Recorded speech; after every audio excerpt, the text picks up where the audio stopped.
What happens when a corrupt HOA sends a fake cop to intimidate a quiet family at their cabin, only to find out the woman inside is married to a former Delta Force operative? This isn't just a story of survival, it's a story of reckoning. You won't believe how it all ends. It started as a peaceful weekend getaway at our family's old cabin deep in the woods, far from a city, far from the HOA that had been giving us trouble for months. My sister, Emily, had driven up to the cabin a day earlier with her 2 kids, planning to enjoy the quiet before the rest of us arrived. She wasn't expecting any trouble, certainly not the kind that showed up that night in a uniform. The HOA had already fined us multiple times for unauthorized structures and restricted access to shared land, even though we owned our property fair and square.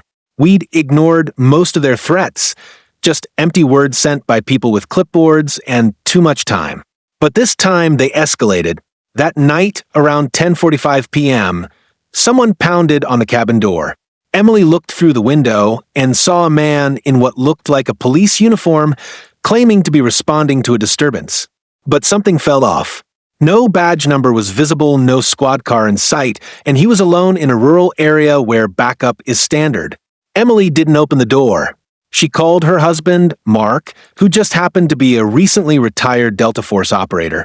Mark was already en route to the cabin and told her to stay calm, keep the lights off, and grab the emergency pistol we kept locked in a safe.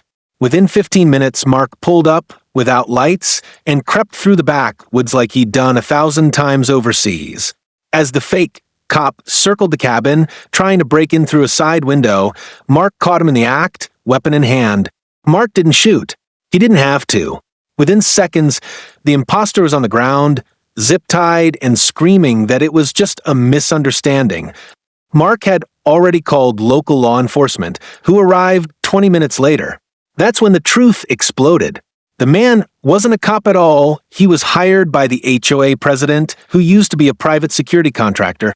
They cooked up this plan to scare us off the property and take back land they believed should belong to the HOA. The problem?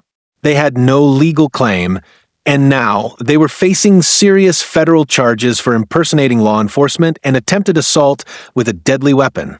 The HOA tried to deny it all, but Mark had everything on camera from the moment the guy showed up to the takedown in the woods. That footage made its way to court and the internet. Within days, the HOA president was arrested, the board was dissolved, and multiple lawsuits were filed by other families they had bullied over the years. My sister and her kids are safe, thanks to Mark. The cabin? Still ours. And the HOA? Gone for good. Sometimes, messing with the wrong family doesn't just backfire. It destroys everything they thought they controlled. For more unbelievable real-life stories like this, make sure to like this video and subscribe to our channel, HOA Voice, where we speak up when others stay silent.